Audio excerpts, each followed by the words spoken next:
The doctor's diagnosis stated I have a congenital uterine malformation, making my chances of pregnancy less than 1%. Yet when my ex-boyfriend read it, he broke up with me that very night. Now, sitting across from me, holding the diagnosis paper, he looked up and said, "Ava, I love you, but I can't ignore reality." I stared at him. What reality? His Adam's apple bobbed. My parents have always wanted a grandson. You know, I'm the only son of the Carter family. I smiled. The laugh sounded strange, even to me. So what? So this isn't just about us. Not just about us. I looked at the man I'd loved for 5 years, suddenly feeling he was impossibly far away. So far I realized I'd never truly known him. He said, "Ava, I can't disappoint my parents." I asked, "And what about me?" He avoided my eyes. I asked again, "Just now I found out I might never be a mother, and your first thought was whether your parents would be disappointed." He didn't answer. That was answer enough. I stood up. My legs felt weak, but I didn't fall. "You want to break up, don't you?" Ethan's face turned pale. "Ava, don't say that. I just need time." "How long? 1 day, a week, or until your mother picks out another woman who can bear children?" He frowned. "You're not yourself right now." That sentence shattered the last shred of hope I had left. I'm not myself. Yes, I'm obviously not fine, but I'm not insane. I'm not being unreasonable. I've just finally seen clearly who a man chooses when it matters most. Not me. Ethan stood, reaching out to touch me. I stepped back. His hand froze midair. "I'm sorry," he said. Then he said the words I'll never forget. "I can't explain this to my parents." I nodded. "I understand." He froze. Maybe he expected me to cry, beg him, suggest there must be another way, but I didn't. I just picked up my bag. He followed me to the door. "Ava, let's just cool down for a few days." I turned to look at him. "You're already cold. So cold it makes me sick." I opened the door and walked out. The door closed behind me. The hallway was silent. I stood in front of the elevator, finally trembling, but I didn't cry, because if I started crying, I might turn back, and I couldn't. The next morning, I went to Ethan's place to pick up my things. He still lived in his apartment, but some of my books and clothes were stored at his parents' house. Back then, Grace Carter always said she considered me almost a daughter-in-law, telling me not to be formal. Now I realized that was just her polite performance. The Carters lived in the suburbs, a white villa, perfectly trimmed lawn, black iron gate lights. When I rang the bell, the housekeeper answered. She saw me, her expression shifting for barely a second. "Miss Miller, I'm here to get my things." She didn't let me in right away. Then Grace's voice came from the living room. "Let her in." I stepped inside. Grace sat on the sofa, dressed in a light gray suit, holding a coffee cup. She looked just as elegant as ever, only she wasn't smiling today. "Ethan's not home," she said. "I'm not here to see him." She looked up at me. "I've had your belongings packed. Thank you." I didn't want to say another word. The housekeeper escorted me upstairs. I gathered 2 boxes, one of books, one of clothes. As I came down the stairs, someone was now sitting in the living room. Ethan's father, Richard Carter. He stood by the fireplace, holding a newspaper as if waiting for a small meeting to begin. Grace looked at me. "Ava, there are things I'd rather not say bluntly." I stopped walking. She continued. "You've been with Ethan for 5 years. We've never treated you badly, but marriage isn't dating. The Carter family needs an heir." I stared at her. "So you all had a meeting last night?" Grace's expression stiffened. "Ava, don't be disrespectful." I said. "The one who's truly disrespectful isn't me." Richard frowned. "Young people, don't be emotional. You two aren't compatible. Ending it early is better for everyone." For everyone. I suddenly wanted to laugh. They really talk just like each other. Everyone wraps their cruelty in logic. Grace set down her coffee cup. "You're still young. Maybe you'll find a man who doesn't care about children someday." She paused. "But Ethan can't." I asked, "Is that his wish, or yours?" Grace didn't reply. At that moment, footsteps approached the doorway. Ethan returned, dressed in a dark blue suit. He looked like he'd just come straight from their law firm. He saw me, and his eyes flickered with hesitation. "Ava," I looked at him. "Perfect timing. Your mother was just explaining why I'm not good enough to marry into the Carter family." Ethan's face darkened. "Mom, stop it." Grace smirked. "Did I say anything wrong?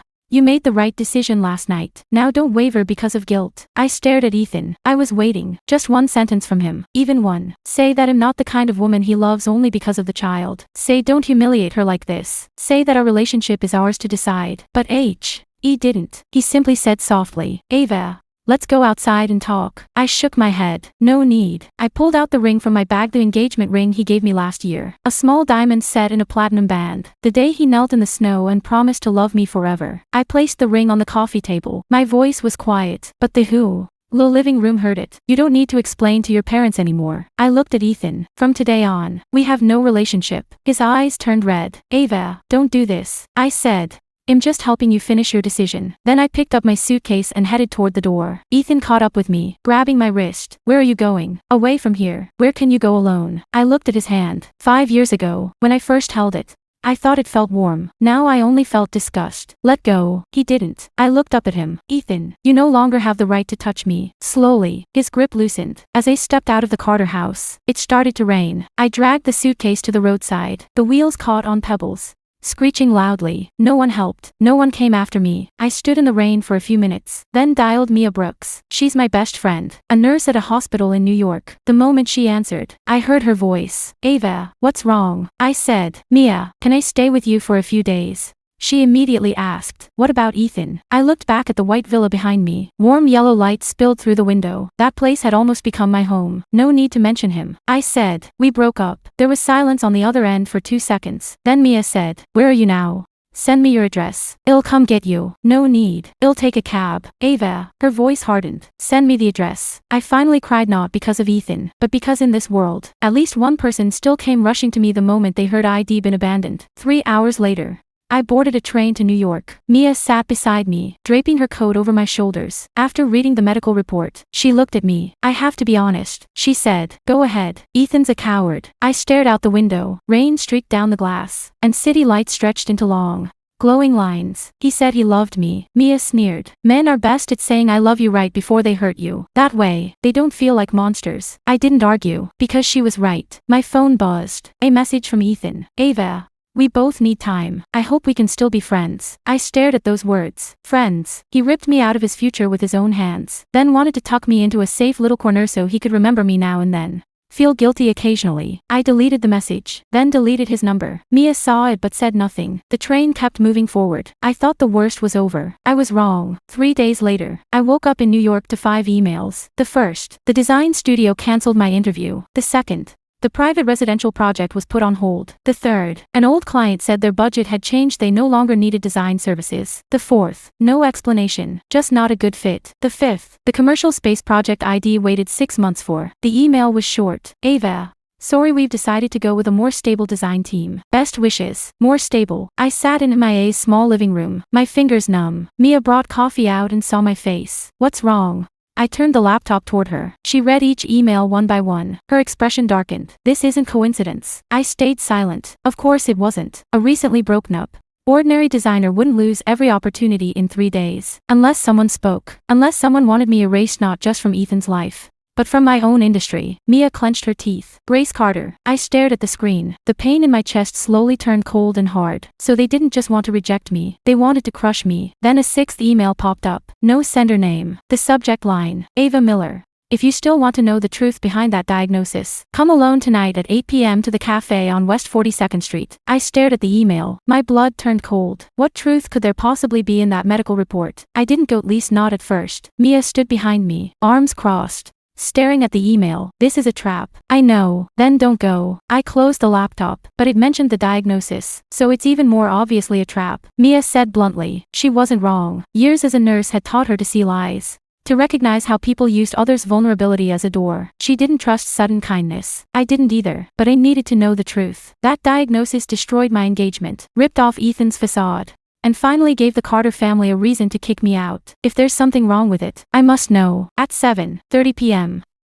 Mia still accompanied me to West 42nd Street. She parked the car across from the cafe. You go in. I'll stay here and watch. If you're not out in 10 minutes, I'm calling the police. I said, you're overreacting. She looked at me. Ava, the most dangerous place for you right now isn't your body, it's how badly you want answers. I fell silent. She was right. Once you want answers too desperately, you easily fall into someone else's trap. I walked into the cafe. There weren't many people inside. A couple sat by the window. In the corner, a man was on the phone. Behind the counter, a staff member was wiping cups. No one looked like the person who had emailed me. I waited until 8:05. No one came. At 8:10, my phone rang. An unknown number. I answered. A woman's voice, low and soft, came through. You shouldn't have trusted that report. My spine instantly stiffened. Who is this? You don't need to know. Why should I believe you? She paused for a second. Because the version you have isn't complete. I gripped the phone tighter. What do you mean? Your original test results had an addendum. You never saw it. My breath grew lighter. Who took it? A faint crackle of static came through the line. Then she said,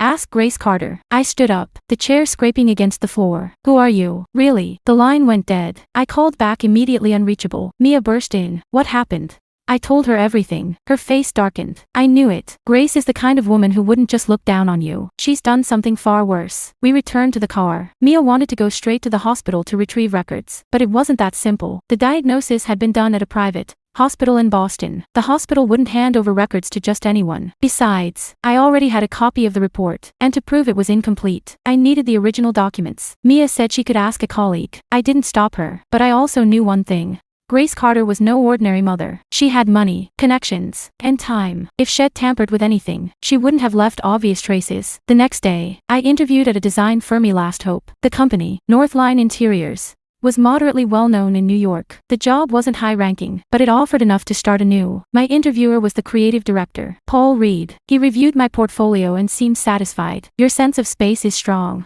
And your color palettes are clean. Have you worked on high-end residential projects before? Yes, I have. Why did you leave Boston? I hesitated slightly. Personal reasons. Paul studied me, then smiled a smile that made me uneasy. I've heard some things. My stomach dropped. What kind of things? He leaned back in his chair. Rumor has it you've been unstable lately. Some health issues, too. My hands, resting on my knees, slowly clenched. That has nothing to do with my ability to work. Of course not, he said, but clients need stability, especially high-end clients. They don't want their project in the middle of the road, only for the designer to vanish without warning. I looked at him. Who told you this? Paul didn't answer. He closed my portfolio. Ava, you're talented, but I can't afford the risk. I stood up. Thank you for your time. When I left the building, I didn't head straight home. I stood by the curb for a long time. The flow of people in New York was fast. Everyone had a destination. Only I felt like a stone tossed onto the roadside. I thought breaking up meant losing just a man. Now I understood Grace wanted me to lose more. She wanted me to lose my job, my money, my dignity. She wanted me to admit, on my own, that after leaving the Carter family, I was nothing. That night, Mia stayed with me while we drank cheap red wine. You can't just passively wait to die,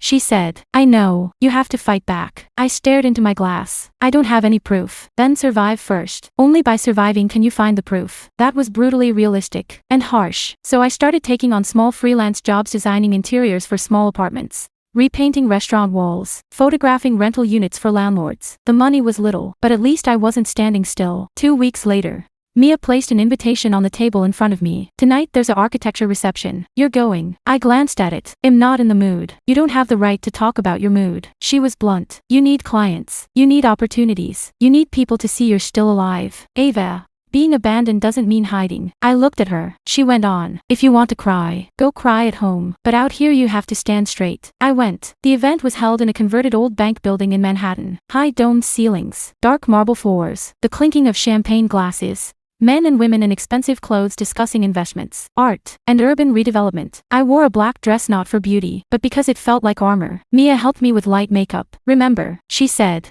you're not here begging for help. You're here to show them you can deliver. Reality slapped me in the face quickly. I had just exchanged a few words with a real estate manager when Paul Reed appeared. He held a champagne glass, looking as though he'd spotted someone who didn't belong. Ava, didn't expect to see you here. I smiled. There's no law in New York banning me from attending a reception. His smile faded. Someone nearby asked, do you two know each other? Paul said, we've met. She's a designer from Boston. His tone was neutral, but the next sentence was loaded. Though she might not be suitable for large projects these days. All eyes turned toward me. I could feel their gazes shift, curious, assessing, some already stepping back. I said, Mr. Reed, I don't recall giving you permission to evaluate my work status. He let out a dry chuckle. Don't get tense. I'm just looking out for my clients. You don't have any clients to give me, I replied. So whose interest are you really protecting? The air stilled for a second. His expression darkened. Young lady, being too sharp isn't always a good thing. Just as I was about to reply, a man's voice came from behind me. Stealing someone else's design concept. That's far worse. Everyone turned. A man stood a few paces away, tall, in a dark suit.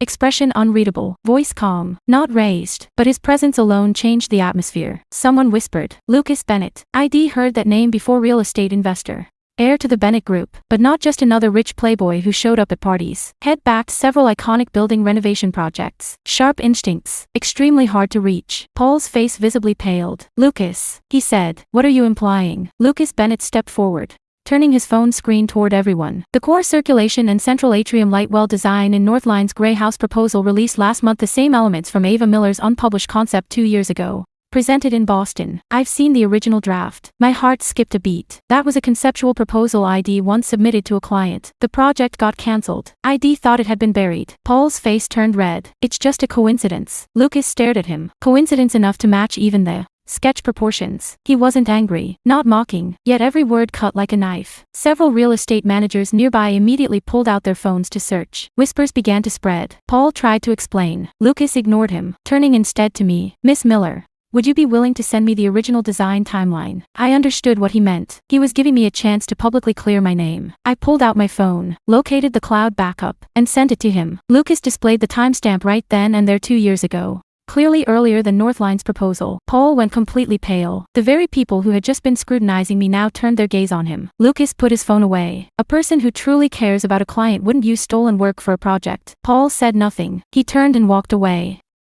I stood rooted, palms sweating. Lucas nodded at the people around us, then looked back at me. Are you okay? I said, I don't need pity. The words were sharp, almost harsh, but I'd gotten used to pushing people away first. Lucas didn't get angry. I'm not pitying you. Then why are you helping me? Because someone stole your design. That's a fact. I held his gaze. His eyes were deep, calm, not like Ethan. Ethan's kindness always carried a faint pleading, as if he expected you to reciprocate his generosity. Lucas' calm was colder but also more real. He said, I have a project. A private seaside residence. The client is demanding. The timeline tight. The budget high. I've already replaced the original design team. I didn't respond. He went on. I've seen your concept from 2 years ago. You can manage complex spaces. Do you want me to take it? Yes. Why? Because I need someone who can get things done. I stared at him. You know, I've been labeled unstable by many lately. I heard. Then why are you hiring me? I don't invest in rumors. I look at results. The words were cold. But suddenly, I felt my breath ease. I didn't need anyone's pity. I just needed a chance. What if I fail? I asked. You'd lose the project. And if I succeed, you'd be seen again. He handed me a business card, black, silver lettering. Lucas Bennett, 9 o'clock tomorrow morning.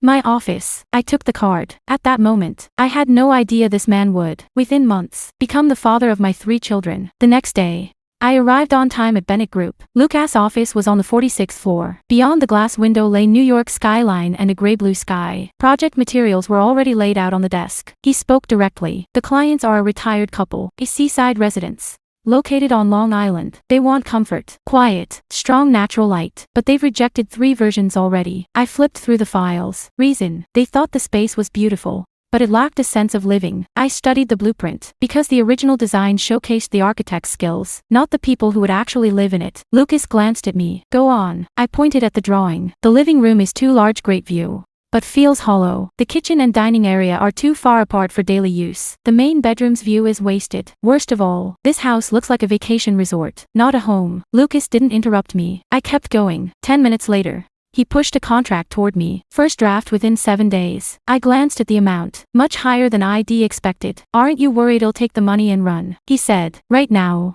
what you need most isn't money, it's a chance to rebuild. You want run. I looked up at him. You're really good at reading people. It's my job. I signed the contract. The next 7 days, I barely slept. I reorganized client needs, created mood boards, researched lighting simulations, revised layouts, changed materials, adjusted window views. Lucas checked in daily. He said no empty words. Good was good, and bad was bad. On the 3rd night, I was still working at 2 a.m. He sent his assistant to bring me hot soup. I didn't ask for that. You're hypoglycemic. You haven't noticed yourself. I froze. How do you know? You were trembling during the afternoon meeting. I stayed silent. He sat across the table, observing my sketches. You can rest now. I can't. Why not? I let out a small laugh. Because I've already lost everything. Lucas looked up at me. I lowered my head to keep drawing, but he didn't let the issue go. You're not afraid of losing. You're trying to prove you're not broken. My pen paused. The room was silent. He went on. You've been carrying all their rejections, their words, Ethan's, Grace's, the clients, even the doctors. I snapped my head up. Who told you about Ethan? Mia. I frowned. She shouldn't have said anything. She only said you've been through a terrible breakup recently. I snorted. Terrible is understating it. Lucas didn't press further. And that silence opened my mouth. Maybe it was exhaustion. Maybe it was the quiet of the office that night. Maybe it was because Lucas had never said a single cheap word of comfort. I told him about the diagnosis. I told him the doctor said my chances of getting pregnant were less than 1%. I told him Ethan had read the report and that same night said he couldn't bear to tell his parents. I told him how Grace's Ate on the sofa and said the Carter family needed an heir. When I finished, I felt numb. Lucas stayed silent for a long time. I asked, "Do you think I'm pathetic?" He looked at me. "No." "Then what do you think?" "I think your real problem isn't your body." I stared at him. His voice was calm. "It's that you're still seeing yourself through Ethan's eyes." That hit like a slap. I opened my mouth, but words wouldn't come. Lucas continued. "He saw you as a flawed candidate for wife, and now you're judging yourself by that same standard." I stood up. "You don't understand. I don't need to fully understand to see that you're hurting yourself." I wanted to argue but I couldn't, because he was right. I had turned Ethan's rejection into my own verdict. I felt like I'd been rejected, discarded. I felt broken, incomplete. I always assumed everyone would judge me the same way he did. First look at my body, then decide whether I'm worthy of love. Lucas didn't come close. He just pushed the hot soup toward me. "Drink it, then sleep for 4 hours. Well, continue tomorrow morning." I stared at the bowl of soup and suddenly felt like crying, not out of emotion, but because I finally realized that over the past 5 years, Ethan had given me plenty of sweet words, but rarely truly seen my exhaustion. 7 days later, the draft presentation began. The clients were an elderly couple in their 60s, Henry Walker and Susan Walker. Susan was initially distant. She had already lost patience with the project. I didn't rush to show the renderings. Instead, I asked her a question. "What kind of day would you most want to spend in this house?" Susan froze. She looked at Henry. After a pause, he said, "Morning with the sea view. In the afternoon, she bakes bread in the kitchen while I repair the wooden boat outside. In the evening, we eat dinner together. The kids come by occasionally with the grandkids." I nodded. Then I opened the proposal. I reduced the living room size, shifted the fireplace to a central gathering spot, opened up the kitchen so it connected seamlessly to the dining area and the patio, aligned the master bedroom windows toward the sunrise, added a small, unobtrusive play corner for children, subtle, yet warm. Susan stared at the renderings, silent for a long time. Finally, she asked, "How did you know I love baking bread?" I replied, "You mentioned in your requirements that you wanted a large oven, but in earlier drafts, the kitchen always looked like a display case." Susan's eyes welled up. After the meeting, Henry instantly approved my design. Lucas didn't compliment me. He simply said, "Next week, we move into detailed development." I looked at him. "That's it." He raised an eyebrow. "Did you want applause?" I said, "No." He replied, "Then keep working." I smiled. It was the first real laugh I'd had since our breakup, but the good moment didn't last long. That night, a news headline appeared online. "Rising star lawyer Ethan Carter engaged to Chloe Adams." The photo showed Ethan in a black tuxedo, Chloe in a white wedding dress. Grace stood beside them, smiling with elegant satisfaction. Chloe was stunning, blonde, blue-eyed, from the prestigious Adams family. She looked healthy, radiant,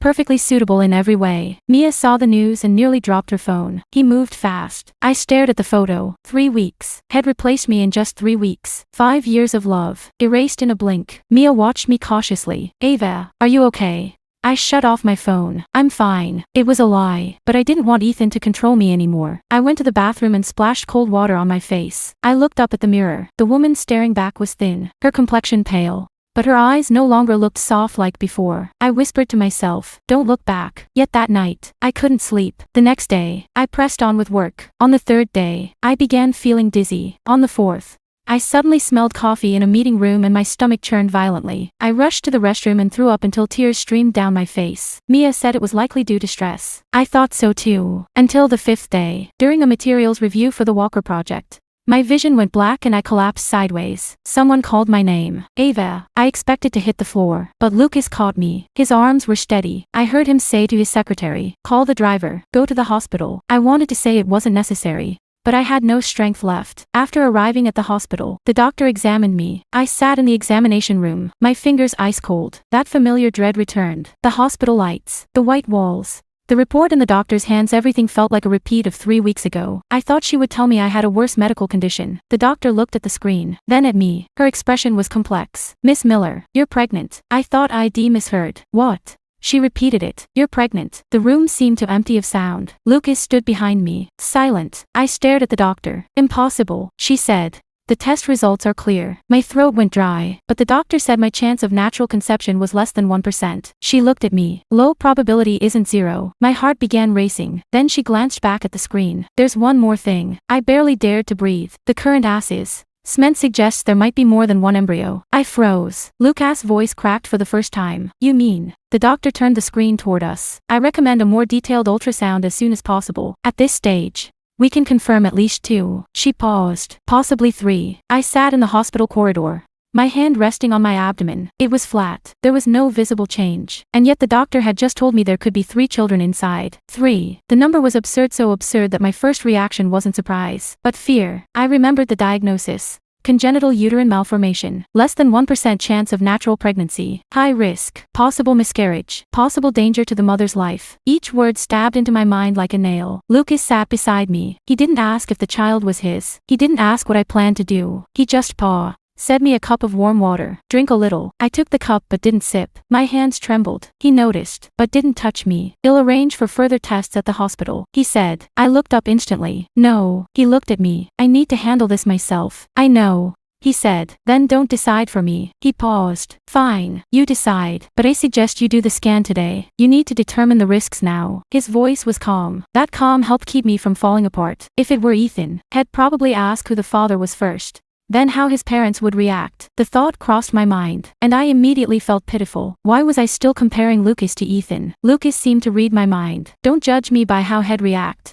he said. My fingers tightened. You don't know what I'm thinking. I know you're waiting for me to run. I looked at him. He didn't look away. I let out a small, cold laugh. Men always say they want before paying the price. Lucas accepted that. He didn't defend himself. Then see my actions. That was more powerful than any promise. In the end, I agreed to the detailed ultrasound. The examination room was dark. When the doctor placed the probe on my abdomen, I was so tense I barely breathed. Fuzzy images appeared on the screen. I couldn't make sense of them. I could only listen as the doctor spoke softly, recording her observations. 1. My heart stopped for a beat. 2. I shut my eyes. Then she paused. Those seconds stretched endlessly. I felt as though I were suffocating. She said, 3. I opened my eyes. The doctor turned the screen toward me. 3 gestational sacs. All show signs of development. We still need to monitor the heartbeat. I stared at the screen. The images were just tiny dots. But suddenly, tears fell from my eyes, not because I was ready to be a mother, but because this world had just told me I could barely conceive it all. Now, 3 lives quietly rested inside me. Like an unreasonable comeback, the doctor quickly pulled me back to reality. Miss Miller, your condition carries extremely high risk. Your uterine structure is unique, and carrying triplets places tremendous strain. You'll need strict prenatal monitoring, limit physical workload, and establish a complete medical plan as soon as possible. I nodded. I understand. Actually, I didn't. I just knew I couldn't afford to break down. After the checkup, Lucas drove me back to MIA's house. The car was silent. I gazed out the window. The glass skyscrapers one by one receded behind us. Suddenly I spoke. The baby is yours. Lucas' hand didn't move on the steering wheel. I know. I turned to look at him. You know, the timeline is clear. A flush crept onto my face. That night hadn't been meaningless. It was the evening after the initial draft of the Walker project was approved. I'd been triggered by Ethan's engagement news, and I'd pushed myself to keep working. Lucas noticed my state wasn't right and told me to go to the rooftop to breathe some fresh air. It was bitterly cold that night. I had a little drink, just a bit, but enough to force out things I'd never say sober. I said I hated Ethan. I said I hated myself even more. I said I knew he wasn't worth it, yet I still kept thinking about him. Lucas didn't try to tell me to forget. He said, you will forget. Not today, but one day you will. I asked, how can you be so sure? He replied, because a truly person won't stay kneeling in ruins forever. That sentence hurt. And yet, it was true. Later, we kissed. It was me who moved first. I wasn't forced, wasn't out of control, wasn't drunk to oblivion. I just desperately wanted to confirm I was still alive. The next morning, I left. No goodbye. I sent Lucas a message. Last night was a mistake. Let's keep our professional relationship as it is. He replied with just one sentence. I respect your decision. After that, he never crossed the line. And that's exactly what terrifies me most now. He's too rational. Rational to the point where I wonder whether he'll treat the child just like another project to be managed. I said, you don't have to take responsibility. Lucas pulled the car over to the side of the road. He turned to face me. Ava, don't say things like that. I'm not being stubborn. I know this is sudden. I don't need you to marry me for the baby, nor do I need any promises from you. Have you finished? I froze. His tone wasn't harsh, but it carried immense pressure. I've finished, he said. Now listen to me. I didn't move. Lucas looked at me. First, I won't run away. Second, I won't use the child to force a relationship with you. Third, I will take on everything I'm responsible for. Fourth, your health risk outweighs my emotion, so the immediate priority is setting up your medical plan. My throat tightened. Are you not afraid? Terrified. I hadn't expected him to admit that so quickly. He said, but fear isn't an excuse to run. I stared at him. suddenly unsure how to respond. Ethan was afraid too, but he used his fear as an excuse to abandon me. Lucas is afraid too, but he asked about my risks first. The difference was too obvious. So obvious it made me want to cry. But I didn't cry. I just said, "I'll tell Mia myself." Lucas nodded. Okay, back home. Mia was waiting for me in the living room. The moment she saw my face, she stood up. How did it go? I closed the door. Lucas didn't come in. He stayed outside, saying, "I'm downstairs. Call me if you need me." After the door shut, Mia grabbed my hand. Ava. I looked at her. I'm pregnant. Mia's mouth opened, then closed. She seemed stuck. What did you say? I'm pregnant. She glanced at my belly, then back at me. Ethan's. I said instantly. No. Mia exhaled, relieved. Thank God. Not that waste of space. I'd been tense.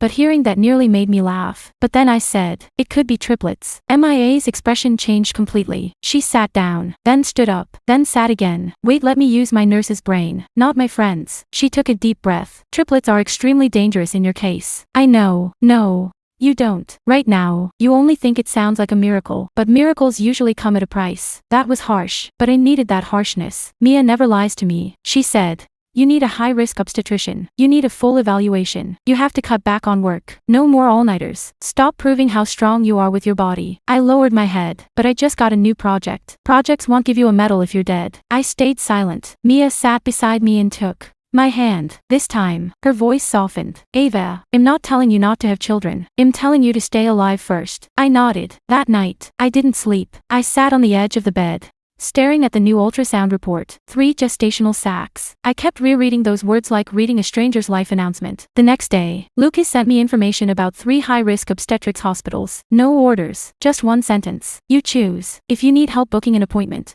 I'll take care of it. I stared at it for a long time. In the end, I picked one. The reason was simple. The head doctor at that hospital was Emily Ross, the very doctor who'd told me my chances were less than 1%. I needed to see her again. 3 days later, I sat in Emily's office. She examined the new ultrasound results, her expression grim. You're carrying triplets. I nodded. Yes. She paused for a few seconds. This is extremely rare. I looked at her. Rarer than less than 1%. She heard the edge in my voice. Ava, I know you're still upset about the previous diagnosis. I'm not upset. I just want to know, was the report I received complete? Emily's eyes shifted. She didn't answer right away. I leaned forward. Please tell me, what was missing from that report? She closed the file. I need to pull up the original records first. You can't tell me now. Ava, medical records must be handled rigorously. I can't give conclusions based on memory. But you remember, don't you? She didn't deny it. That was part of the answer. My heart hammered. Lucas sat beside me, silent all along. Now he spoke. Dr. Ross, please pull the original records. We can go through the proper channel. Emily glanced at him. Of course. I stared at her. The report I saw back then said the chance of natural conception was less than 1%. It also mentioned high risk and severe abnormalities. But did it ever say I couldn't see one sieve at all? Emily fell silent. After a long pause, she said, medically speaking, I wouldn't classify your case as completely impossible to conceive. My fingers slowly curled into a tight fist. Then why did the report I received make me feel like I had no hope for the rest of my life?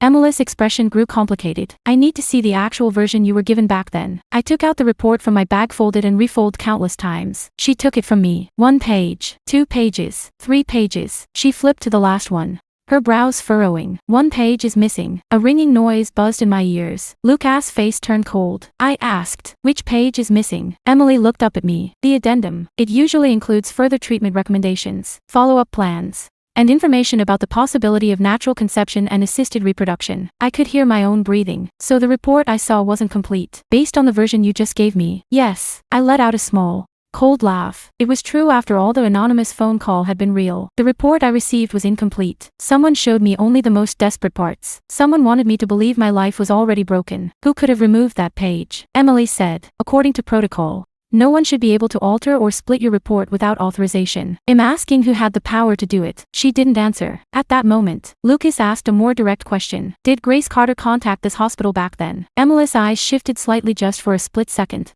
But I saw it. She said, I cannot disclose information about unrelated individuals. Lucas stared at her. If she influenced a patient's report, she's no longer unrelated. Emily remained silent, but her silence said it all. When we left the hospital, I stood at the grand entrance, the sunlight blinding. I clutched the incomplete old report in my hand. Lucas stood beside me. What now? He asked. First, get the original records. And then let those who should pay. Pay. The words came out so cold and unfamiliar even to me. In the past, I would have feared conflict. Dreaded confrontation, dreaded being called unforgiving. Now, I didn't care. My life had already been torn apart once. I no longer needed to preserve their dignity, yet things spiraled faster than I'd expected. A week later, I was organizing medical application documents at MIA's place when my phone suddenly rang. It was an unknown number. I answered. Ethan's voice came through the line. Ava. My body froze. I didn't speak. His voice was rough. You're pregnant. My blood turned to ice. Who told you? It doesn't matter. It matters to me. He fell silent. Then he said, whose child is it? I laughed not because it was funny, but because the question was so perfectly Ethan. He always cared first about where he stood. I said, it's none of your business. Ava, how long have you been gone?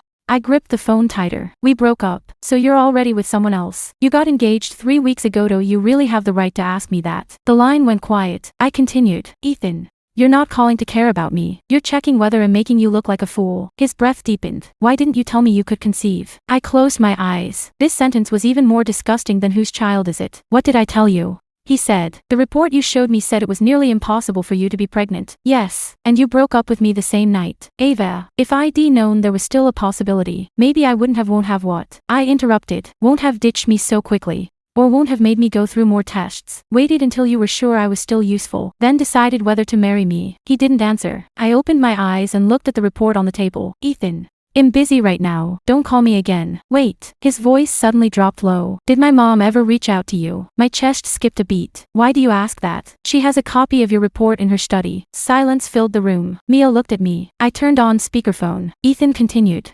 Not the one you gave me, the full version. My fingers turned icy. You saw it. Yes. What did it say? His breath trembled. It said you have difficulty conceiving. But it's not impossible. It recommended further treatment and follow-up. I said nothing. All my suspicions turned into fact in that moment. Grace had the complete report, and I only had the partial one. Ethan's voice grew hoarse. Ava. I didn't know. I really didn't know. I laughed. You didn't know what she did, but you know what you did. He flinched as if slapped. Ava, I was just so messed up back then. My parents pressured me heavily. Yeah, I said. You always have an excuse. I hung up. Mia stood beside me. Her face ashen. Grace Carter is insane. I stared at my phone. No, she's very much aware. Madness strikes with impulse. Grace strikes with a plan. A few minutes later, Lucas called. Did Ethan contact you? I wasn't surprised he knew. Yes, he contacted me too. My heart sank. What did he say? Lucas' voice was cold. He said that if the baby is mine, he wants to meet me. I frowned. What gives him the right? Because now he finally realizes what he lost. I said nothing. Lucas added, Ava, there's one more thing. I gripped the phone tighter. What? Grace Carter's lawyer just sent a letter to Bennett Group. Because of me. Yes. What does she want? Lucas paused. She claims you're mentally unstable and might be using your pregnancy to extort the Carter family. She's demanding we cease all collaboration with you or shall publicly release the so-called evidence. I let out a laugh. Grace never fails to disappoint. First, she destroyed my report. Then she ruined my engagement. Now, she wants to ruin my job and my child's reputation. Mia cursed under her breath, but I slowly calmed down. Lucas, I'm here. Don't shield me. There was silence on the other end for a second. I said, send me the letter. Ava.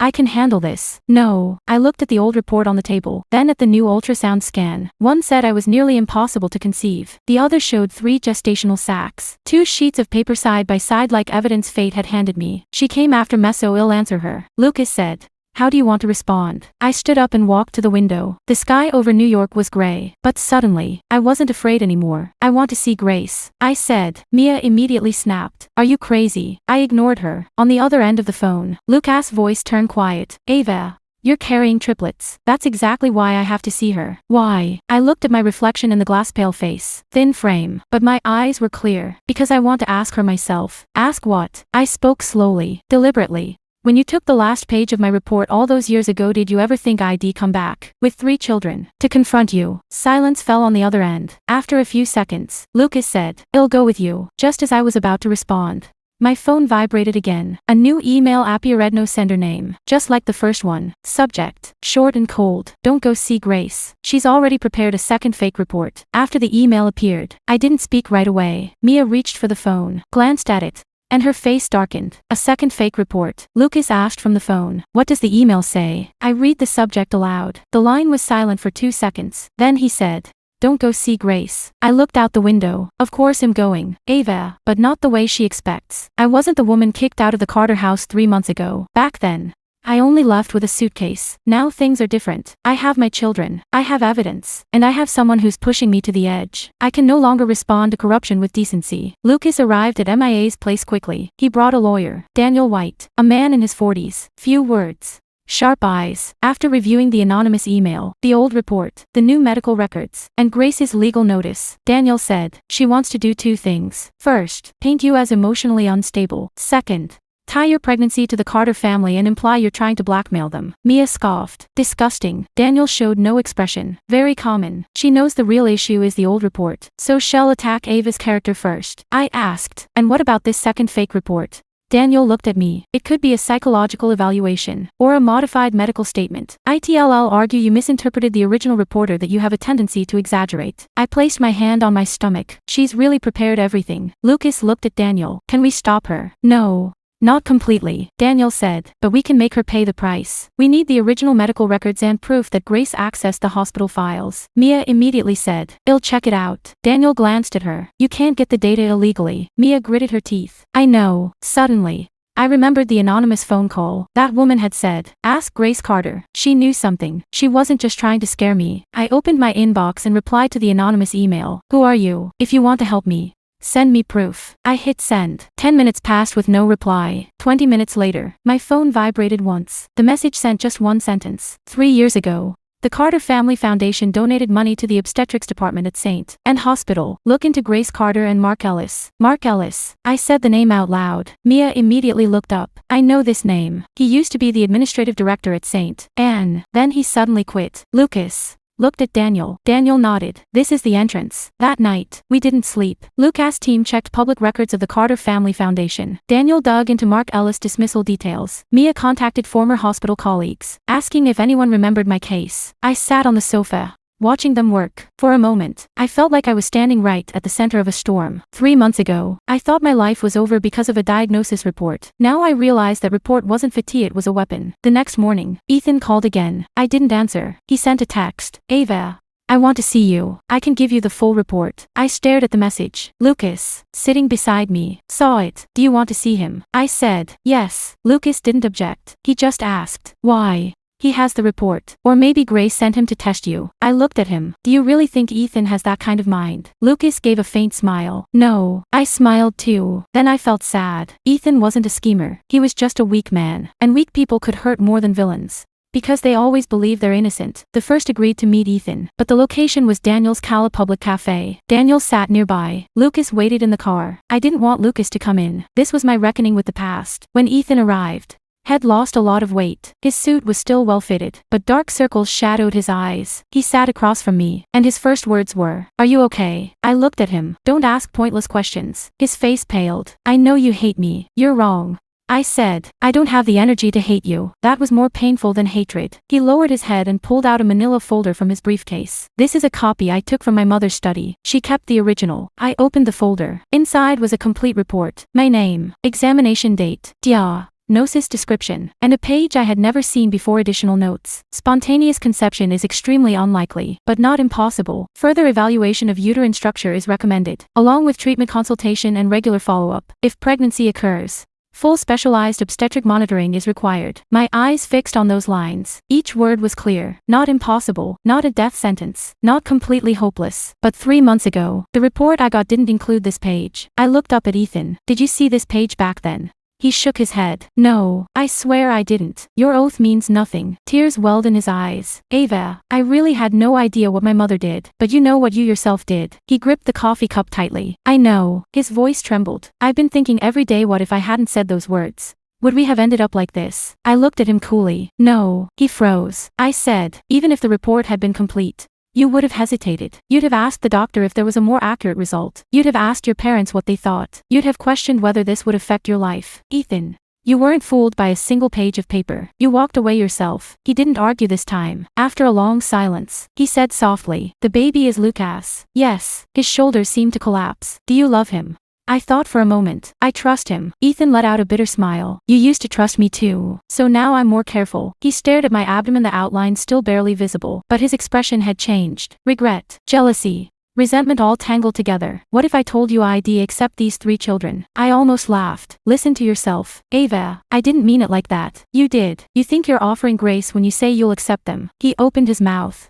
then closed it. I placed the report back into the file folder. Ethan, I don't need your acceptance. My children don't need you to grant them identity, and I don't need you to give me a way back. For the first time, I saw pain in his eyes. Ava, I truly loved you. I know. He stared at me sharply. I spoke calmly, but your love was too cheap. It gave up on me the moment pressure came. He was speechless. I stood up and walked away. At the door, he called out, Ava, be careful with my mother. I stopped. He said, she won't stop. She's already contacted a media outlet. She wants to paint you as a woman clinging to the Bennett family through pregnancy. I turned to look at him. Will you stop her? He was silent. Again, silence. I nodded. See, that's you. I stepped out of the cafe. Lucas got out of the car. He didn't ask what Ethan had said. I handed him the file folder. We've got the full report. Lucas took it, read it, and his expression turned icy. Grace really did tamper with your medical records. It's not enough, I said. We need to prove how she got access. Lucas looked at me. There will be a way. The solution came faster than we expected. That afternoon, Chloe Adams contacted me on her own. She was Ethan's fiancée. When I saw her name, my first thought was absurd. Mia said, is she here to protest? I said,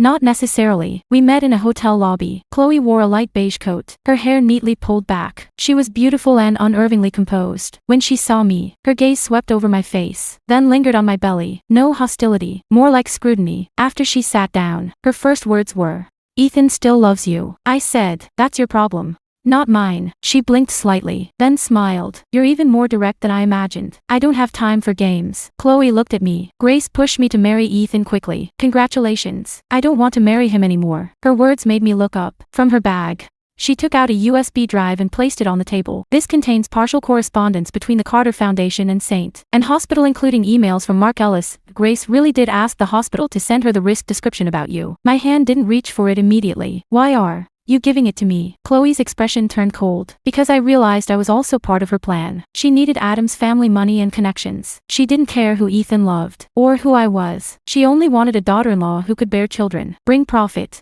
and wouldn't resist. I looked at her. You just realized that now? She didn't get angry. Yes, I've just realized it now. That's why I'm not here pretending to be a good person. I'm just protecting myself. That actually sounded believable. I picked up the USB drive. What do you want? When I cancel the engagement, the Carters will attack me. I need you to make sure I'm not portrayed as the third party when you reveal the medical report incident. I said, you're not. Chloe looked at me, her eyes shifting slightly. Don't you hate me? Why would I hate you? Ethan isn't a prize. She paused for a few seconds, then she smiled. This time, her smile wasn't so cold. You're right. She stood up, preparing to leave. Before walking out, she said, the second report Grace prepared is a psychological consultation record. She hired a doctor who claimed you showed severe delusional tendencies after the breakup, possibly fabricating the story of the Carters persecuting you. A chill ran down my spine. Did that doctor ever meet me? No. Then how dare she? Chloe looked at me. Money. Simple. And true. After she left, I sat there for a long time. Lucas took the USB drive and had Daniel check it. Mia was shaking with rage. What do they think you are? Do they honestly believe money can rewrite someone's entire life? I said,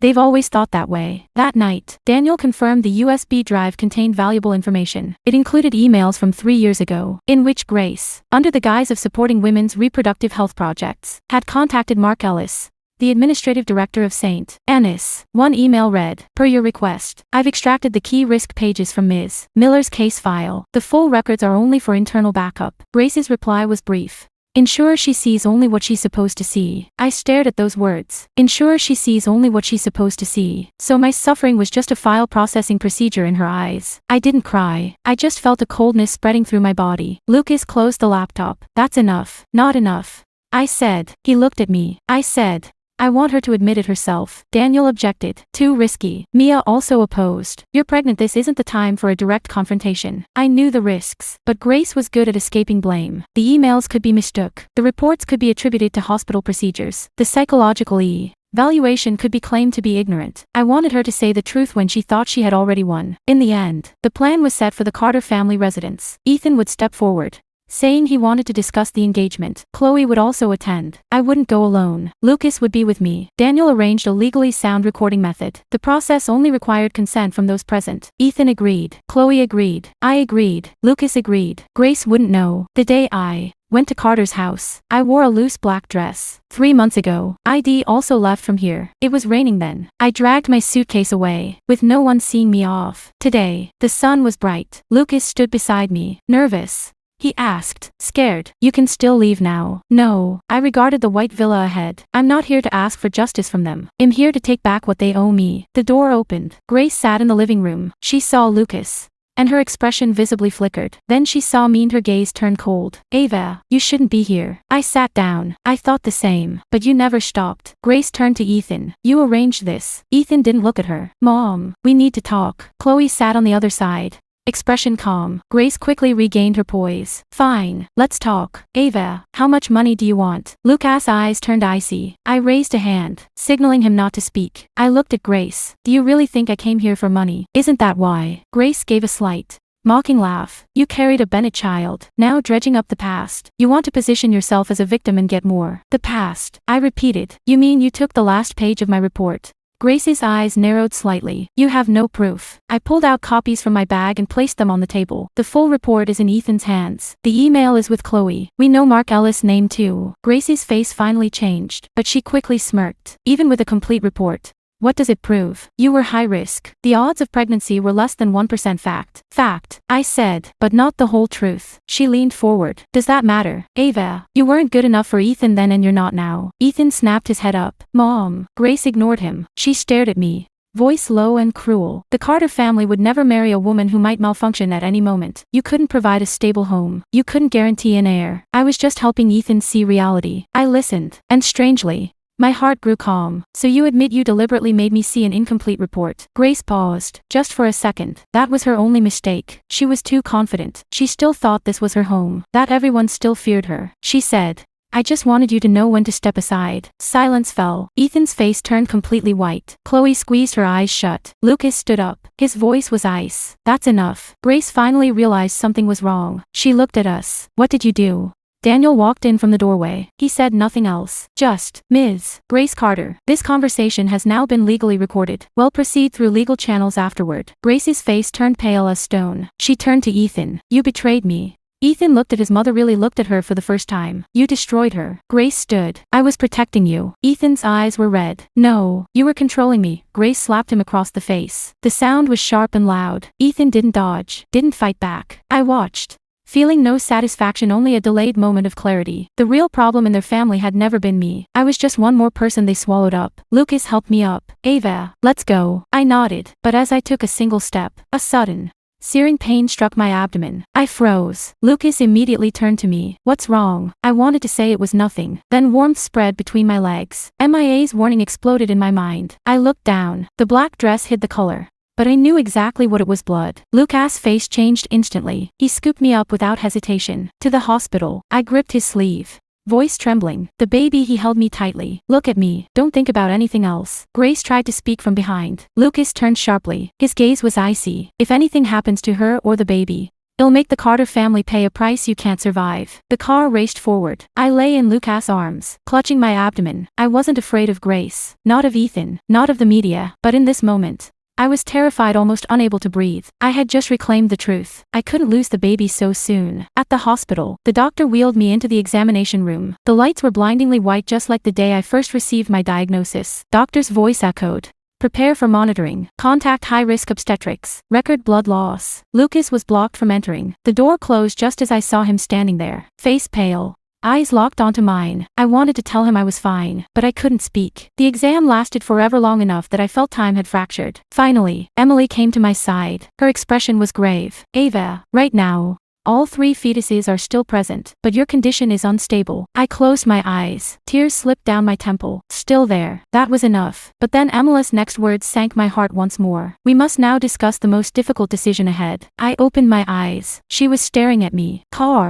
Triplets is placing extreme strain on your uterus. If things deteriorate further, we may need to recommend reducing the pregnancy or terminating 1 or more fetuses early to protect you. I heard myself ask. And if we don't? Emily paused.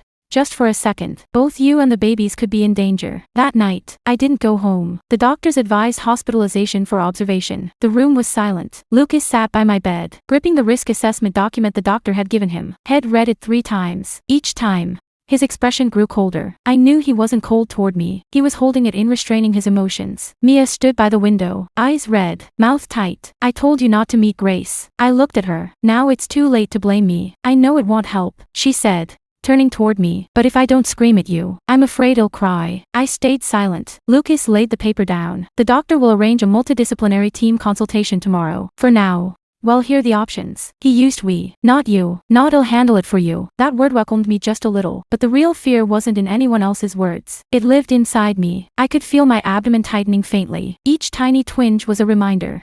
I wasn't the heroine in some miracle story. I was a high-risk expectant mother. I might lose my children, or even lose myself. Midnight. I woke up to find Lucas still sitting there. The lights were dim. He was frowning as he studied documents. I spoke. Aren't you going to sleep? He looked up. You're awake.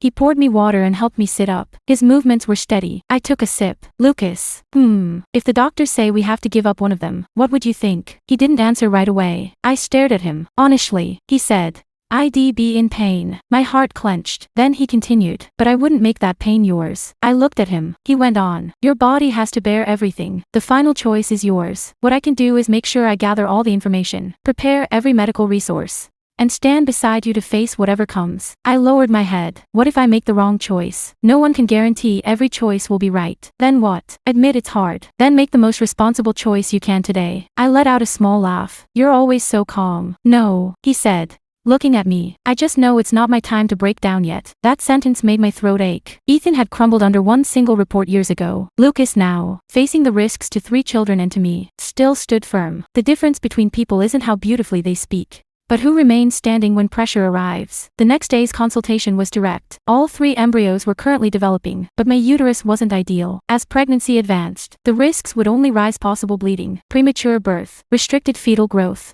or even life-threatening conditions for me. The doctors didn't rush me into a decision. Instead, they presented several options. Continue the pregnancy with strict monitoring. Consider reducing the number of embryos to lower overall risk, or adjust plans immediately if things worsened. Each option came with a price. I listened in silence. Mia sat to my left, Lucas to my right. Emily asked, Ava, what are your thoughts now? I stared at the ultrasound image on the screen, the 3 tiny dots. They still had no names, no voices, yet already, they terrified me to the bone. I said, I need time. Emily nodded. Of course, but don't wait too long. For the next 3 days, I stayed in the hospital, unable to work, unable to stay up late, unable to move around freely. My phone filled with messages. The Walkers sent their well wishes and said the project could be delayed. Daniel updated me on the Grace case. Chloe announced the engagement was off. The news broke fast.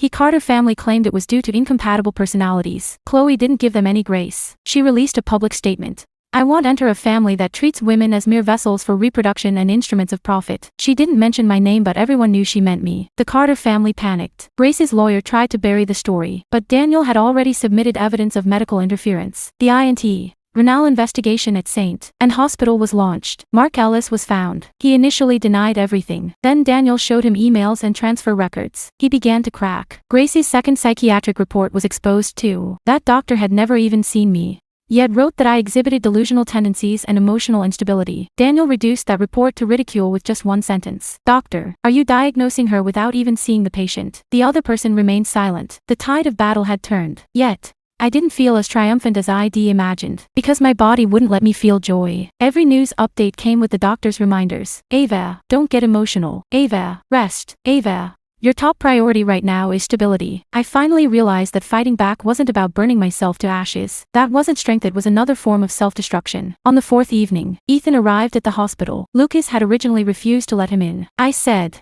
let him in. Mia objected. Why are you still seeing him? Just one last time. When Ethan entered, he was holding a bouquet of flowers. I glanced at it. Take it away. I'm allergic to pollen. He froze, immediately placing the flowers outside the door. That small detail was bitterly ironic. 5 years had gone by, and he still couldn't remember that I was allergic to pollen. He stood at the edge of the bed, looking at me. You've lost weight. I said, let's get to the point. He lowered his head. Mark Ellis is willing to testify. I looked at him. How do you know? I found him. That surprised me. Ethan continued. I told him that if he kept taking the blame for my mother, the Carter family would shift all responsibility onto him. He was scared. I said, "Finally, you did something useful." He gave a bitter smile. "Is that a compliment?" "No." He nodded. The room fell silent. After a while, he said, "Chloe called off the engagement." "I know. She was right."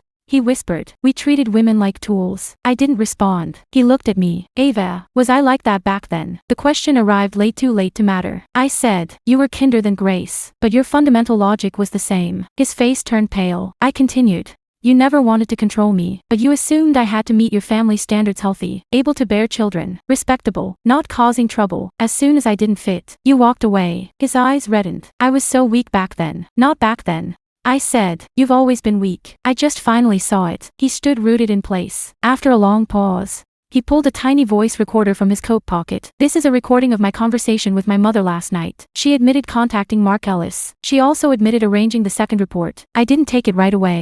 "Why are you giving this to me?" "Because it's something I owe you." I took the recorder. "You owe me a lot more than this." "I know." He looked at me. "I'm not asking for your forgiveness. You don't need to. It wouldn't matter." There was pain in his eyes, but this time, he didn't pretend to be deeply emotional. That honesty made me want to say one more thing. "Ethan, you should break free from your mother's control, but don't tell yourself it's for me. Do it for yourself." He nodded. "I understand." He walked to the door, then stopped. "Ava." I turned to look. "If that night I had held you, would things have been different?" I spoke calmly. "Yes." His eyes lit up for a brief second. "But you didn't." I added. The light in his eyes faded. After he left, Lucas entered. He glanced toward the door. "Is it over?" "Over. You don't seem sad." "I've cried enough." Lucas walked to the bedside and sat down. I handed him the recorder. Ethan gave it to me. Lucas took it. "Finally. He's starting to act like a real person." That I laughed. "You're surprisingly well-mannered when insulting me. I'm worried about affecting your mood." I looked at him and suddenly asked, "Do you ever think I'm a hassle?" Lucas looked up. "No, I'm not healthy. My ex-boyfriend's family is a mess. And now I'm carrying 3 high-risk pregnancies. Are you listing facts or just giving me excuses to run?" I fell silent. He reached out and placed a document on the bedside table. "What's this?" "You can read it first. It's not a prenuptial agreement." I opened it. 3 trust documents, draft versions, medical coverage for the children, education funds, and 1 independent protection scheme specially for me. No matter whether my relationship with Lucas continues or whether we ever marry, he would fully assume the role of the children's father. At the same time, he would not use financial leverage to interfere with my studio or personal assets. I turned page after page. My fingers tightened. "When did you prepare this?" "After I found out you were pregnant." "Why now?" "Because you've always worried I'd use responsibility as a way to pressure you. This document tells you I want." I stared at him. "Lucas, do you know what this means?" "I do." "It's unfair to you," he said calmly. "I don't need you to judge fairness based on guilt." I lowered my head. Tears fell onto the paper. At last, he reached out and gently touched the back of my hand. Not control, not possession, just a quiet confirmation that I was here. I whispered, "Why can you do this?" "Because love isn't about turning you into my possession. Love is letting you live safely even if you don't fear losing me." I didn't answer, because I was afraid that if I spoke, I might cry too hard. In that moment, I finally understood I love him, not because he saved me, not because he's the father of my children, but because, in my most chaotic moment, he never tried to claim my chaos. A week passed. The doctor said the situation was temporarily stable. I decided to continue the pregnancy, but I signed every informed consent regarding the risks. I wasn't carrying these children as proof. I didn't need to prove I could give birth. I didn't need to prove Ethan wrong. I didn't need to prove Grace wrong. I wanted to keep them because they were mine. And if one day medical fate forces me to make a harder decision, I'll face it, not by running, not by pretending to be brave, but by facing it head on. When I entered the middle stage of pregnancy, I stopped working on-site almost completely, but the registration process for Miller's studio didn't slow down. Yes, I decided to establish my own studio. Lucas advised me to take it slow. Mia told me straight out I was insane, but I wasn't trying to push myself to exhaustion. I wanted to claim a name.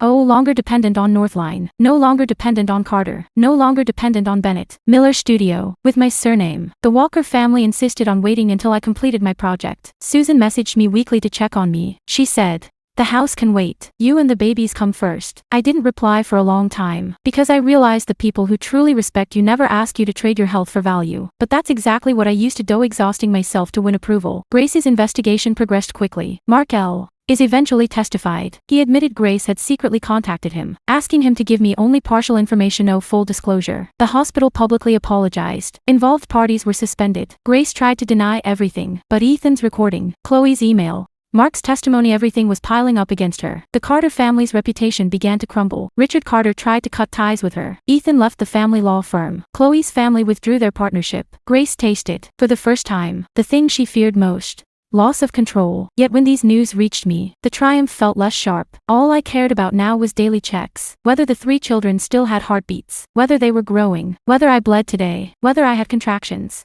Whether there was danger. My world had shrunk, not weakened but clarified. On the 30th week, the doctor said things were better than expected. Lucas finally exhaled, a flicker of relief crossing his face. Mia secretly cried. I placed my hand on my belly and whispered, "You 3 really know how to hold on." Lucas asked, "Have you thought of names?" I said, "I have." "Say them. If it's 2 boys and 1 girl, let's name them Noah, Liam, and Lily." Lucas looked at me. "Noah, yeah, why?" I hesitated. "Because that name makes me feel like hell carry us through a great flood." Lucas said nothing, but he squeezed my hand. That night, he asked me to marry him again. No ring, no flowers, no audience, just the soft hum of medical equipment in the hospital room. "Ava," he said, "I want to marry you, not because of the baby, not because of duty, because I want to live my life with you." I looked at him. Right now, proposing isn't very smart. Why? Because I'm pregnant, vulnerable, easily moved. He nodded. "So you can say no. I'll ask again when you're recovered." I smiled. "You always give me an escape. You never had one before, so you should now." I didn't say yes, but I reached out and took his hand. "Not yet. After I give birth." "Okay," he said. Then, at 32 weeks,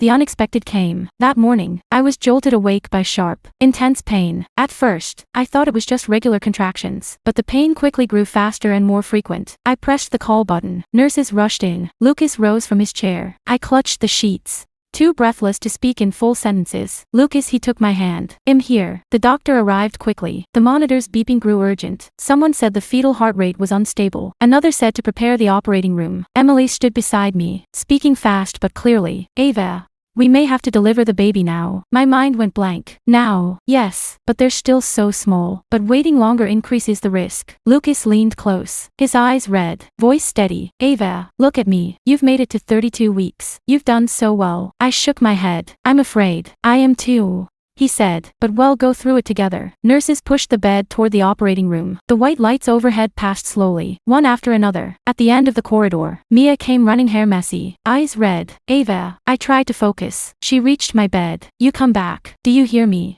I wanted to smile, but pain wouldn't let me. "Don't scold the babies," she cried, then shouted, "None of you 4 can scare me." At the operating room door, Lucas was stopped. He needed time to change into scrubs. As the door closed, he bent down and gently kissed my forehead, so light, so soft, as if afraid he'd break me. He said, "Wait for me to go in." I looked at him. If no ifs. His voice was for the first time so firm. "You'll come back. The 3 kids will too." The door closed. Cold air wrapped around me. The doctor's voice echoed around. "Prepare anesthesia. Notify neonatology. Confirm blood bank." I stared at the surgical Lee. GHT. The light stung my eyes. Suddenly I remembered 3 months ago, when Ethan looked at the diagnosis and said he couldn't face his parents. At that time, I thought my life was over. Now here I was, lying in this operating room, carrying 3 children, about to enter a real-life gamble. I wasn't a miracle. Miracles are too light. I was the one who, after being pushed down, still clung to the edge and clawed back up. Anesthesia started taking effect. I heard Emily's voice. "Prepare for surgery." Then someone shouted, "Fetal heart rate dropping." My heart sank immediately. Emily's voice tightened instantly. "Speed up. Prepare emergency resuscitation." The surgical light was blinding, so bright I couldn't tell if I was still awake. I heard many sounds, the clink of metal instruments, the doctor's commands, the frantic beeping of the monitor, and Lucas's voice finally came through. He had entered. He took my hand. "Ava, I'm here." I wanted to turn my head to look at him, but my body wouldn't move. I could only squeeze his hand with all my strength. "The babies, the doctors are handling it." His voice was steady, but I saw his eyes were red with tears. I knew he was scared. I was scared too. I feared Idaho close my eyes and never wake up. I feared one of the 3 babies Alden cry. I feared everything would end in a cruel joke. Emily's voice came again. "The first one is out." A few seconds later, a tiny cry came, soft, faint, but clear. Tears immediately flooded my eyes. Lucas whispered, "The first one." I wanted to smile, but before I could, Emily said, "Second one." Another cry followed, sharper than the first. Lucas' hand trembled. He wiped my tears with his other hand. The second one cried too. I wanted to ask about the third, but my throat felt blocked. Time suddenly slowed. The doctor's voices grew more urgent. The third one is out. Then silence. No cry. My heart felt gripped by an invisible hand. I strained to keep my eyes open. Why? No sound. Lucas didn't answer. He turned his gaze toward the doctors. The neonatologists clustered together. One said, "Administer oxygen." Another, "Stimulate response." Another, "Prepare intubation." I couldn't make out the words. I only knew there was no cry. I gripped Lucas' hand with every ounce of strength. Lucas. His face lowered. Close to mine. "They're saving him. Ava, listen to me, they're saving him." I shook my head. Tears kept falling. No. ID pleaded for so many things before. ID begged Ethan not to give up on me. ID begged Grace not to destroy me. Later, I stopped begging. But in this moment, I began again. I begged just one cry from that tiny child. Even just one sound. Seconds passed like an eternity. Then, a faint cry. So weak it was almost inaudible, but real. I heard it. Lucas heard it too. His tears spilled, landing directly on my hand. He cried too. He said. I closed my eyes. In that moment, I thought I could die, but the next second, I knew I couldn't. I had to keep living. I want to see them grow up. I want to tell them they weren't born to prove anyone wrong. They came into this world because they were loved. The surgery wasn't over yet. My condition started worsening. I heard the doctors say bleeding, heard blood being transfused.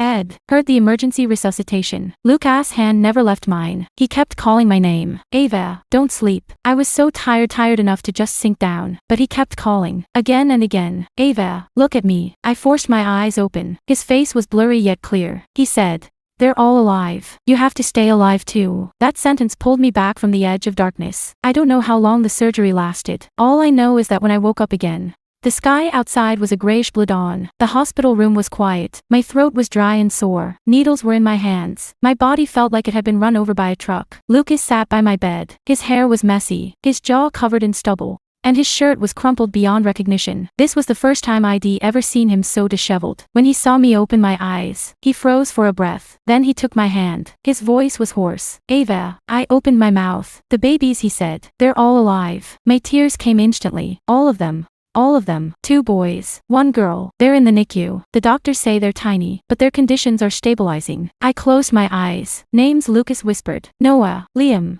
Lily. I smiled so lightly. "You remembered." I remembered every word you ever said. He leaned down and pressed his forehead against the back of my hand. I felt his body trembling. "I thought I was losing you." I looked at him. "I'm back." He looked up. His eyes were red, nothing like the always calm Lucas Ben.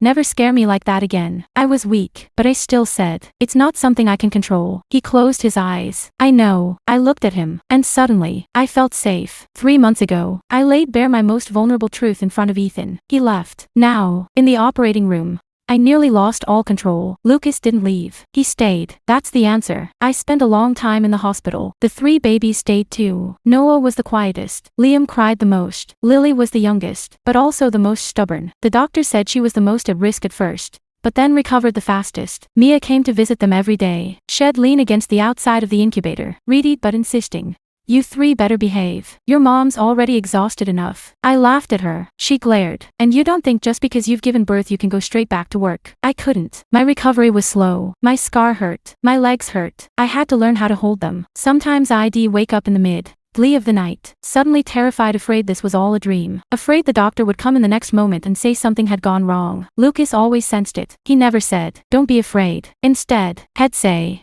"The test results today are stable." Noah's gained weight. Liam's breathing support has been reduced. Lily drank 2 more milliliters of milk today. He used facts to bring me back to reality. What I needed wasn't empty reassurance. I needed confirmation. The news of the baby's birth wasn't made public.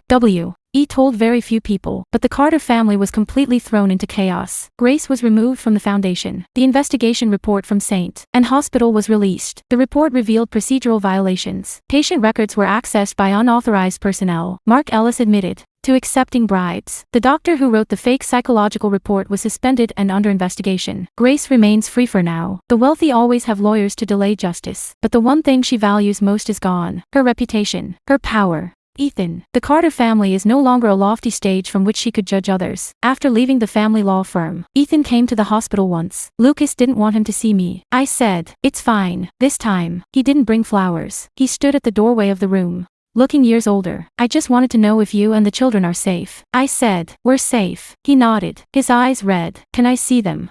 No, he accepted it quickly. I understand. He stood there for a moment. My mother will continue to be investigated. I'll cooperate. That's what you should do.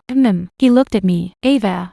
I used to think I was a good person. I didn't respond. He gave a bitter smile. Now I know good people without courage can still cause harm. That, at least, sounded genuine. I said, then remember that. He nodded. Before leaving, he asked, are you happy? I looked out the window. Lucas stood at the far end of the corridor, confirming the baby's conditions with the doctor. Mia sat on a chair dozing. My phone buzzed with a new email from Miller's studio. The 3 children were growing steadily downstairs. I said, I'm learning again. Ethan's eyes reddened again. Lucas is good to you. That wasn't a question. I said, he respects me. Ethan whispered, I never did. Yes. He nodded. Goodbye, Ava. This time, I didn't say goodbye. Some people's stories end without a formal farewell, because they ended long ago. 2 months later, the 3 children were finally discharged. The weather was bright. Noah slept quietly wrapped in a small blanket. Liam frowned constantly, as if deeply dissatisfied with the world. Lily, tiny as a kitten, gripped my finger tightly. Lucas drove to pick us up. The car was fitted with 3 car seats. Mia checked them 5 times. It's not tight enough. Lucas adjusted it again. Now, a bit tighter. Lucas complied. I held Lily,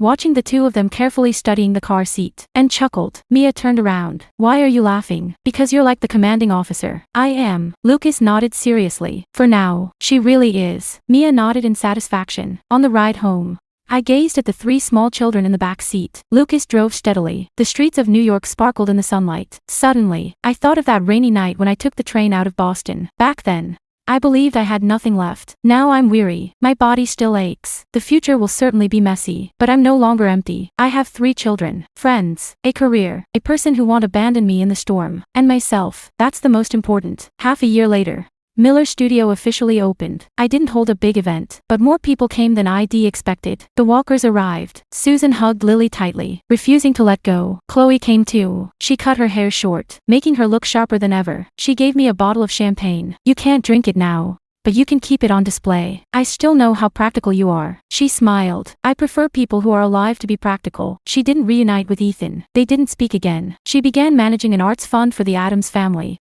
and she did it brilliantly. She isn't my friend, at least not yet, but we both know we once looked out from the same cage and saw the same thing. That's enough. Mia took care of the children. She claimed she wasn't working for free, yet held Noah tightly in her arms. Lucas stood at the studio's doorway in a dark suit, holding Liam. He stared at the sign on the wall. Miller Studio. Are you satisfied? I nodded. Yes. Are you nervous? A little. Why? I glanced at the people bustling around. Because this is mine, he said. It was always meant to be yours. Halfway through the opening, a sudden hush fell at the entrance. I looked up. Ethan stood there. He didn't come in, just stood outside the glass door, dressed in a black coat, pale-faced. Lucas saw him. His expression turned cold. I placed my hand on his arm. I'll go. Lucas didn't say no. He just held Liam steady. I'll watch you. I stepped outside. It was cold. Ethan looked at me, his gaze sliding past my shoulder into the room. He saw Lucas, saw the children, saw my studio, saw the people gathered around me, and finally, he saw that I hadn't broken after leaving him. I just left the place that had broken me. His voice was soft. Happy opening. Thanks. He gave a small,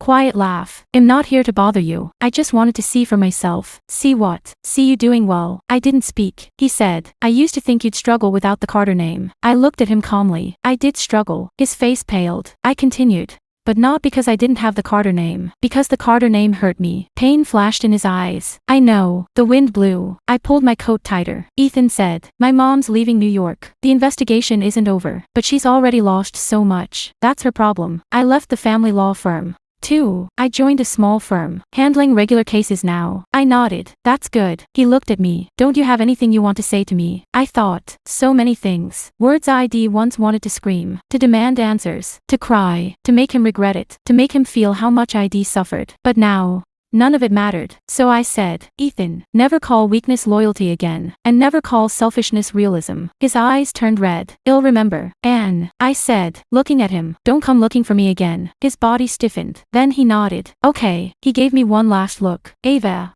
I truly hope you're happy. I said, I know. He turned and walked away. This time, he didn't look back, and neither did I. I walked back into the studio. Lucas stood there, watching me. Liam slept in his arms. Is it over? I said, yes, it's over. Lucas didn't ask more. He just handed me a warm cup of water. Have some water. I took it from him and smiled. You're getting more and more like Mia. She trained very successfully, he said. After everyone left that evening, The studio grew quiet. The 3 children slept in temporary cribs. Noah and Liam curled up together, while Lily lay alone on the other side, her small fists still clenched. I stood by the wall, gazing at the Miller Studio logo. Lucas came up behind me, tired, exhausted. Regret opening the studio. No regrets. From his pocket, he pulled out a small box. I turned to look at him. Lucas, I told you I'd wait until after you gave birth to ask. I looked at him. He opened the box. Inside was a ring. Not exaggerated. Clean. Just like him. He didn't kneel. He simply stood before me, looking at me with unwavering seriousness. Ava Miller, I want to marry you, not because of the children, not because of duty, not because I want to protect you, but because I respect you, because I love you, and because I want to face every future hardship with you. My eyes burned. He continued.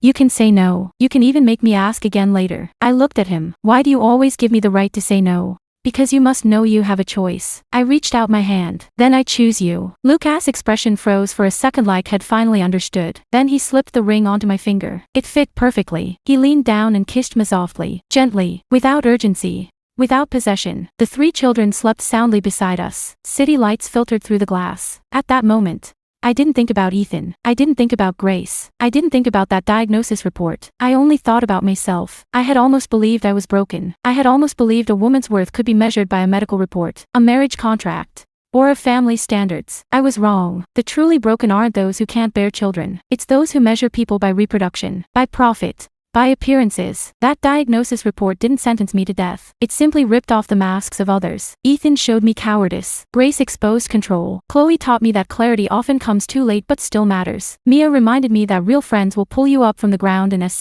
hold you for staying down. Lucas showed me love isn't a performance of salvation. Love is respect, boundaries, the courage to return the choice to your hands even in your hardest moments. And Noah, Liam, and Lily taught me I was never someone fate discarded. I was just nearly trapped by someone else's lies. Now I stand in my own studio, my name on the wall, my children beside me, the one I love holding my hand. The world outside remains complex. The future won't be easy, but I'm no longer afraid. I finally stopped waiting for someone else to decide whether I'm worthy of love. I decided myself.